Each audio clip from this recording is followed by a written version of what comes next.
লালি, এই লালি, তোর কি হলো? ওঠ বলছি। কিছুক্ষণ আগেও না তোকে ঘাস খেতে দেখলাম। ও গো, কে কোথায় আছো গো? এসে দেখে যাও, আমার লালি যে কথা বলছে না। আমার লালিকে আমি হারিয়ে ফেলেছি। এখন আমাদের সংসারটা চলবে কি করে? তোর দুধ দুয়েই তো আমাদের সংসারটা চলতো রে লালি। হায় হায় রে পোড়া কপাল, বিধাতা, এটা কেন করলে তুমি?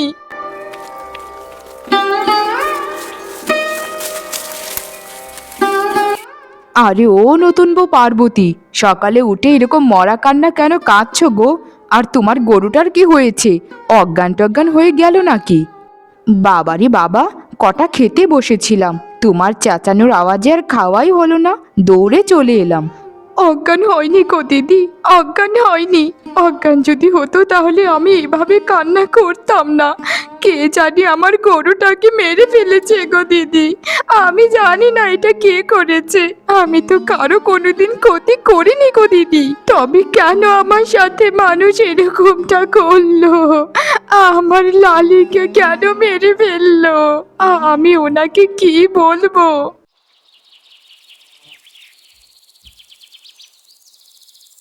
মন খারাপ করো না গিন্নি, বিধাতা যা কপালে লিখে রেখেছিলেন সেটাই হয়েছে। কিন্তু আমাদের সংসারটা কি করে চলবে? তুমি তো শুধু আমার মন খারাপ নিয়ে পড়ে আছো। আমাদের এই অভাবের সংসারটা ওই গরুর দুধ বিক্রি করেই চলতো। এখন আমরা টাকা কোথায় পাবো? কি দিয়ে সংসারটা চালাবো বলো? উত্তর দাও। সেটা তো কিছু না কিছু একটা ব্যবস্থা করতেই হবে। সুস্থ সবল শরীর যখন বিধাতা দিয়েছে, কিছু না কিছু কাজ তো করতেই পারি নাকি?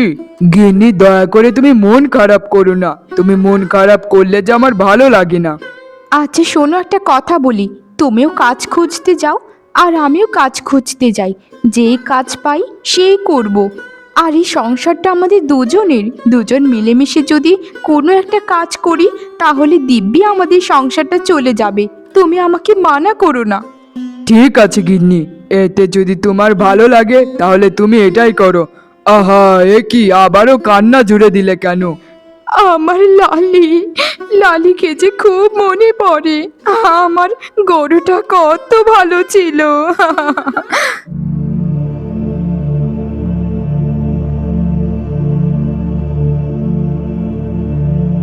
আরে আরে, কে তুমি? সরাসরি জমিদার বাড়ির ভেতরে ঢুকে পড়লে। কি চাও তুমি শুনি? জমিদার মশাই, আমাকে ক্ষমা করবেন। আমি গায়ের এক নতুন বউ। আমার স্বামীর একটা গাভী ছিল। সেই গাভীর দুধ বিক্রি করেই আমাদের সংসারটা চলতো। কিন্তু জানি না কে বা কারা আমাদের গরুটাকে কি জানি খাইয়ে মেরে ফেলেছে। আমি এর বিচার চাই জমিদার মশাই, বিচার চাই। আহা, কি আবোল তাবোল বলছো? তা তোমাদের গরুকে কে মেরেছে আমি তা কি করে বলবো?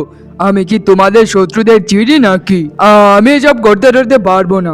আমার এমনি অনেক জমিদারিত্বে ঝামেলা চলছে। ঠিক আছে জমিদার মশাই, তাহলে বিচার করতে হবে না। দয়া করে আমাকে কোনো একটা কাজের ব্যবস্থা করে দিন, না হলে আমাদের সংসারটা যে ধ্বংস হয়ে যাবে। দয়া করুন আমাকে জমিদার মশাই, যে কোনো কাজ আমাকে দিন, আমি সব কাজ করতে পারি। এ মেয়ে তো আমার মাথা খাবে।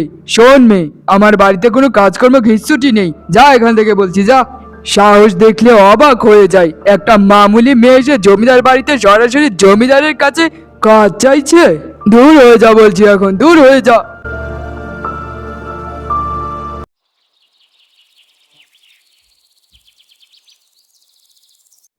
দিদি, আমি এই গ্রামের অসহায় এক গৃহবধূ।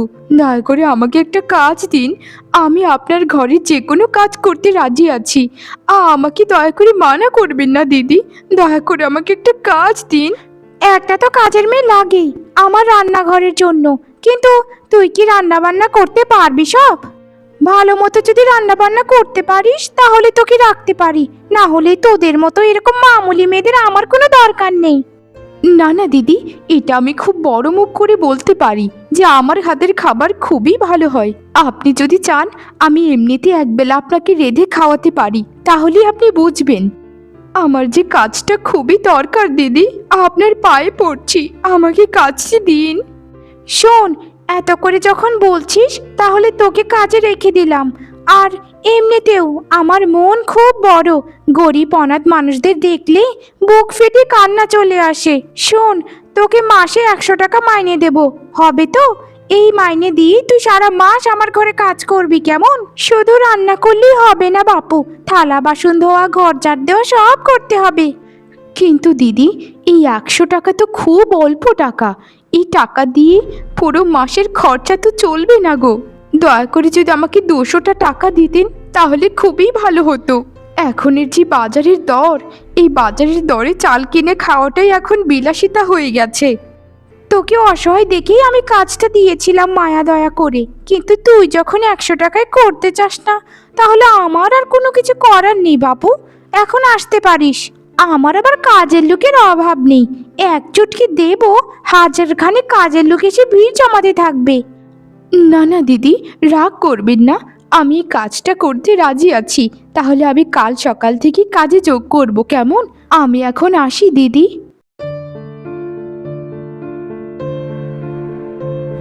আহা কি আনন্দ আকাশে বাতাসে। বাবা বাবা বাবা রে, তুই তো জিতে গেলি রে মল্লিকা। 100 টাকা দিয়ে কি আজকালকার যুগে কাজের লোক পাওয়া যায়? রেখে তো দিলাম, এখন ওকে খাটিয়ে মারবো।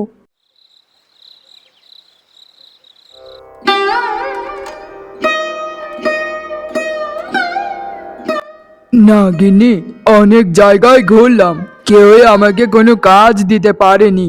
এখন যে কি করব গিন্নি, কিছুই তো ভেবে পাচ্ছি না। ভেবেছিলাম কাজ খুঁজে পাওয়া সহজ হবে, এখন দেখা যাচ্ছে তো খুবই কঠিন। আরে তুমি কোনো চিন্তা করো না, একজন কাজ করলেই হলো। আমি একটা কাজ খুঁজে পেয়েছি অবশ্য। ওই যে গায়ের শেষের দিকের বাড়িটা, মল্লিকা দিদিদের বাড়ি আছে না, ধনী মল্লিকা দিদিরা, ওদের বাড়িতে একটা ঝিয়ের কাজের মেয়ে লাগে। দিদি বলেছে কাল থেকে কাজে যোগ দিতে, আমাকে 100 টাকা মাইনে দেবে। কি বলছো গিন্নি, মাত্র 100 টাকা? 100 টাকা দিয়ে কি আর সংসারটা চলবে গো? আর ওদের বাড়িতে কাজ করা মানেই তো প্রত্যেক দিন রসাইখানার খাটুনি। তুমি কি পারবে অত বড় ঘর সংসার একা সামলাতে? তোমার খুব কষ্ট হয়ে যাবে না গিন্নি? কোনো কষ্ট হবে না। আজকে আমার মনটা এমনিতেই ভেঙে গেছে। জমিদারের কাছে গিয়েছিলাম বিচার চাইতে, যে আমার গরুটাকে কে মেরেছে তার যেন বিচার করে। তার কাছে একটা কাজও চেয়েছিলাম। জমিদার আমার সাথে খুবই খারাপ আচরণ করেছে, সে আমাকে দূর দূর করে তাড়িয়ে দিয়েছে। একেবারে কিছু না করার থেকে তো কিছু করা ভালো, তাই না? কষ্ট যতই হোক, সংসারটাকে তো টানতে হবে আমাদের। তা ঠিক বলেছো তুমি গিন্নি, তবে আমি এক জায়গায় কথা বলছি, যদি ওখানে কাজটা হয়ে যায় তাহলে তোমাকে আর কাজ করতে হবে না গো। চলো চলো গিন্নি, এখন দুটো জল ভাত খেয়ে আমরা শুয়ে পড়ি। সকালে আমি কাজ খুঁজতে বেরোবো, আর তুমি কাজে যেও, কেমন?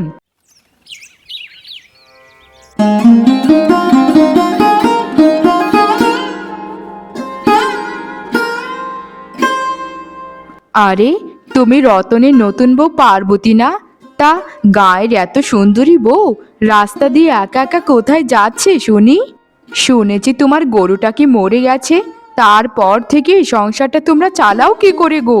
তোমাদের খুব অবস্থা খারাপ মনে হয়, তাই না? হ্যাঁ গো দিদি, আমাদের লালি মরে যাবার পর থেকে সংসারের যে কি হাল তা কাকে বোঝাবো। আমি গায়ের বড়লোক বাড়ি মল্লিকা দিদিদের বাড়িতে ঝিয়ের কাজ নিয়েছি গো দিদি। সংসারটা তো চালাতে হবে নাকি? আহারে, তোমার জীবনটা আমার মনে হয় আরো সুন্দর হতে পারতো। তুমি দেখতে কত সুন্দরী, আমার তো মনে হয় না এই গায়ের মধ্যে তোমার থেকেও সুন্দর কেউ আছে। তোমার তো ভালো ভালো জায়গায় বিয়ে হতে পারতো। তুমি কেন গরিব রতনকে বিয়ে করলে বলো? দিদি, আমার স্বামীর টাকা না থাকতে পারে, কিন্তু সে আমাকে তার জীবনের চাইতেও বেশি ভালোবাসে। আমার মন খারাপ থাকলে সে পাগলের মতো করে। এর থেকে সুখ আর আমি যে চাই না গো দিদি। টাকা দিয়ে কি সব সুখ কেনা যায় বলো? আমি ওনার সংসারে অনেক ভালো আছি। দিনগুলো খারাপ যাচ্ছে ঠিকই, কিন্তু একদিন না একদিন সব ঠিক হয়ে যাবে। তা তো ঠিকই, কিন্তু ওই যে শেষের কথাটা বললে না, যে একদিন না একদিন সব ঠিক হয়ে যাবে, ওই একদিন আর আসে না গো। তাই আমি কি বলি, তুমি বাইরে বাইরে কাজ করে তোমার অত সুন্দর রূপটা নষ্ট করো না। আমি এখন আসি দিদি, আমার কাজে যেতে অনেকখানি দেরি হয়ে গেল।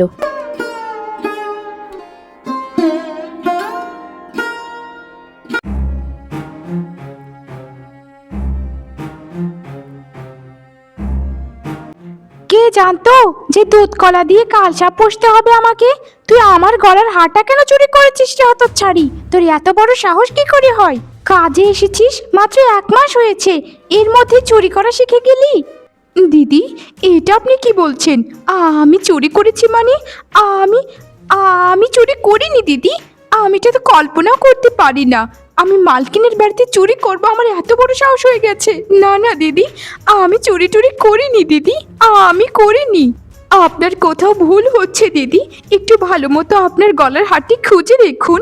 আমাকে দয়া করে এত বড় অপবাদ দেবেন না। আমি যে এগুলো কোনো দিন করিনি। তাই নাকি? তাহলে কি আমার হারটা উবে গেল? তুই ছাড়া এই ঘরে আর কে কাজ করে শুনি? আমার স্বামী চুরি করেছে নাকি নাকি আমি নিজেই চুরি করে তোকে চুরির দোষ দিচ্ছি? শোন হতচ্ছাড়ি, তোকে মায়া লেগেছিল বলে এ বাড়িতে কাজ দিয়েছিলাম, কিন্তু কে জানতো যে তুই একটা সত্যিকারের চোর? এখনই এখনই বেরিয়ে যা আমার ঘর থেকে, এখনই যা। দিদি, আমি তো চলে যাব, কিন্তু আমার মাসের মাইনেটা দিন। আমি এই পুরো মাস খুব কষ্ট করেছি, মাইনেটা দিয়ে দিন। আমি এখান থেকে চলে যাব দিদি।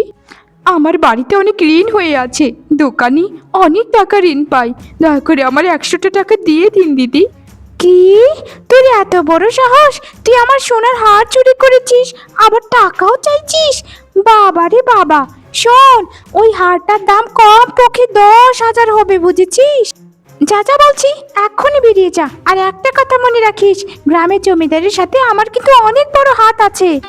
গরিবের টাকা মেরে খেলেন তো দিদি। আপনার কোনোদিন ভালো হবে না দিদি, কোনোদিন ভালো হবে না। আমি পুরো মাস কষ্ট করেছি আপনার এখানে, আমার ন্যায্য টাকাটা আপনি দিলেন না দিদি। সব কিছু ঈশ্বরের কাছে রেখে দিলাম, আমি রেখে দিলাম।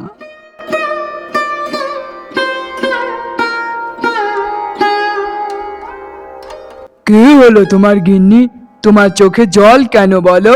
আর আজকে কাজ থেকে এত তাড়াতাড়ি যে ফিরে আসলে, কি হয়েছে তোমার গিন্নি? একটু বলবে? আমি শেষ হয়ে গেলাম গো, আমি শেষ হয়ে গেলাম। আমাদের এই পোড়া কপালে বুঝি আর কোনোদিন সুখ লেখা নেই। সারাটা মাস কষ্ট করে কাজ করেছি দিদিদের বাড়িতে, কিন্তু আজ যখন বেতন দেবার সময় হলো, আমাকে চোর বানিয়ে বাড়ি থেকে তাড়িয়ে দিল। কি বলছো তুমি এসব গিন্নি? হায় হায় রে, বড় লোকদের ব্যাপার স্যাপার কোনো কিছু বুঝে ওঠার জো নেই আমাদের। আসলে আমাদের মতো গরিবেরা এর বিচার কোনোদিনই পাবে না গো, কোনোদিন পাবে না। অনেকদিন ধরে তোমাকে বলেছিলাম না যে আমি একটা কাজের কথা বলেছিলাম একজনের কাছে, আমাকে যেতে বলেছে। তুমি তাহলে সাবধানে থেকো গিন্নি, আমার আসতে আসতে একটু রাত হয়ে যাবে। ওই কাজটা যদি পেয়ে যায় তাহলে দেখবে আমাদের আর সুখের শেষ থাকবে না। সত্যি কি আমাদের কপালে কোনোদিন শোক থাকবে গো? আমার যে বিশ্বাস হয় না। ওগো, চলো না আমরা শহরে চলে যাই, সেখানে বোধহয় আমরা কোনো না কোনো কাজ খুঁজে পাবো। কে যে বলো গিন্নি, বাপ ঠাকুর দাদের ভিটা ছেড়ে আমি কোথায় যাব বলো তো? এটা আমার জন্মস্থান, এখানেই পড়ে মরবো আমি, তবুও কোথাও যাব না গিন্নি। আমি তাহলে আসি, কেমন?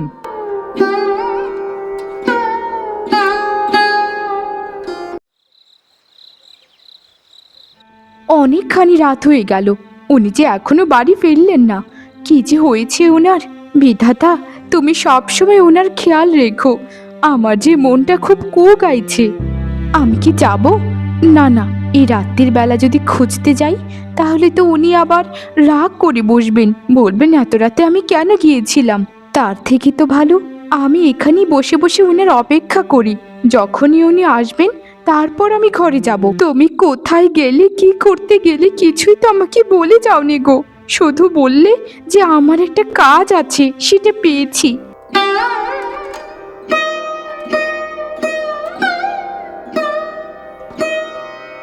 আমি বিশ্বাস করি না, আমি বিশ্বাস করি না তুমি আমাকে ছেড়ে যেতে পারো না। ওগো, ওগো, তোমার এ কি হলো গো? আমি যে সইতে পারবো না গো তোমার মৃত্যু যন্ত্রণা। ওগো, তোমার কি হলো গো? ও ও মেশো, মেশো, কি হলো আমার স্বামী? মারে, আমরা হচ্ছি জেলে মানুষ, সারাদিন নদীর পাড়েই পড়ে থাকি। তা তোর স্বামীর এই মৃত লাশটা আমরা নদীতেই খুঁজে পেয়েছি। মনে হয় রাতে নদীতে মাছ ধরতে নেমেছিল যথাসম্ভব, কিন্তু নদীর প্রবল ঢেউতে তোর স্বামীকে নদী টেনে নিয়ে গিয়েছিল, সেখানেই বোধহয় মারা গেল বেচারা। না, না, আমি যে এত সুখ কোনোদিন চাইনি, কোনোদিন চাইনি। তুমি কেন নদীতে মাছ ধরতে গেলে? আমাকে কেন মিথ্যে কথা বলে গেলে যে তুমি কাজ পেয়েছো? ওগো, ওগো, ওঠো বলছি, ওঠো। আমি যে তোমাকে ছাড়া বাঁচবো না গো, আমি যে মরে যাব। তুমি ছাড়া এই দিন করলে আমার যে কেউ থাকলো না গো, কেউ থাকলো না। হে বিধাতা, তুমি এত নিষ্ঠুর কেন বিধাতা? সব কিছু কেন কেড়ে নিলে আমার থেকে? আমার ভাগ্যটাকে তুমি কেন এত খারাপ করলে? কেন? আরে দিদি, হঠাৎ আপনি আমার বাড়িতে কি মনে করে? আর কি বলবো পার্বতী, তোমার এই দুঃখ যন্ত্রণা দেখতে আমাদের আর ভালো লাগছে না। স্বামীটা মরে গেল সেই কয়েক মাস হয়ে গেছে, এখনো তুমি তার শোক কাটিয়ে উঠতে পারছো না। আমরা জানি যে তুমি তোমার স্বামীকে প্রচণ্ড ভালোবাসতে, কিন্তু মানুষ মাত্রই তো মরণশীল, এভাবে ভেঙে পড়লে চলবে? কে বলেছে দিদি আমি ভেঙে পড়েছি? আমি তো ভাঙিনি দিদি, আমি সম্পূর্ণ ঠিক আছি। আমার তো শুধু কষ্ট হয় ওনার জন্য। কেন কেন আমাকে রেখে চলে গেলেন? ওসব কথা বাদ দিন দিদি, আমাকে কি কিছু বলতে এসেছেন আপনি? বলুন। বলতে তো এসেছিলামই, তাহলে শোনো, আর জড়তা করব না। পাশের গায়ের এক লোক আছে যার স্ত্রী মরে গিয়েছিল, সে চায় তোমাকে বিয়ে করতে। তুমি ওকে বিয়ে করে নাও পার্বতী, তোমার বাকিটা জীবন খুবই সুখে কাটবে। এই জগৎ সংসারে একলা মেয়ের বেঁচে থাকা খুবই কঠিন গো। তোমার যদি একটা বাচ্চা কাচ্চাও থাকতো, তার মুখের দিকে তাকিয়ে হলেও জীবনটা পার করতে পারতে, কিন্তু এখন তুমি কার মুখের দিকে তাকিয়ে বাঁচবে গো? যতটুকু বলেছেন দিদি, আর একটা কথাও দয়া করে আমার সামনে বলবেন না। আমি কোনো বিয়ে টিয়ে করতে পারবো না। আপনি এখান থেকে চলে যান দিদি, চলে যান।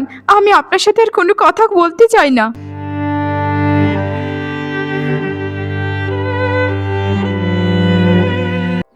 এই গায়ে, এই সমাজের মানুষের থেকে অনেক দূরে চলে যাব আজকে, অনেক দূরে। এই সমাজের মানুষ কষ্টে পড়লে কোনোদিন জিজ্ঞেস করে না, শুধু তাদের স্বার্থের কথা ভাবে। আরে আরে, এই গহীন জঙ্গলের মাঝে এই বাড়িটা কার? এটা তো মনে হচ্ছে একটা পোড়া বাড়ি, কিন্তু এই বাড়িতে মনে হচ্ছে তো কেউ থাকে না। আমাকে বিধাতা সত্যিই মনে হয় ভালোবাসেন, না হলে এই শেষ ক্ষণে আমাকে এই বাড়িটি কেন দান করবেন? তিনি কোনো সংকেত অবশ্যই আমাকে দিচ্ছেন। না না, আমি আর এই সংকেতকে কখনো অগ্রাহ্যতা করব না। এই বাড়িতেই আমি সারা জীবন কাটিয়ে দেব, সারাটা জীবন আমি কাটিয়ে দেব বাড়িতে। আর কোনোদিন লোকালয়ে আমি ফিরবো না, কোনো দিন না।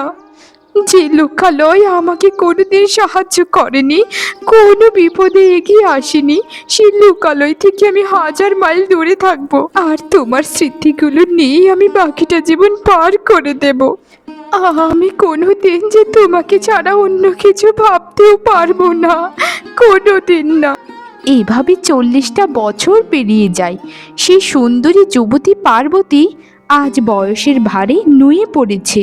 তার ওয়াদা সে রেখেছে, সারা জীবন সে জঙ্গলেই পার করে দিল। আমি সমাজের মানুষদেরকে বড্ড ঘৃণা করি, তারা তাদের মতো থাকুক, আর আমি এই জঙ্গলে আমার মতোই থাকবো। স্বামী, তুমি তো সব সময় আমার পাশেই আছো, তাই না? আমি সারা জীবন এখানে থাকবো, মৃত্যুর আগ পর্যন্ত।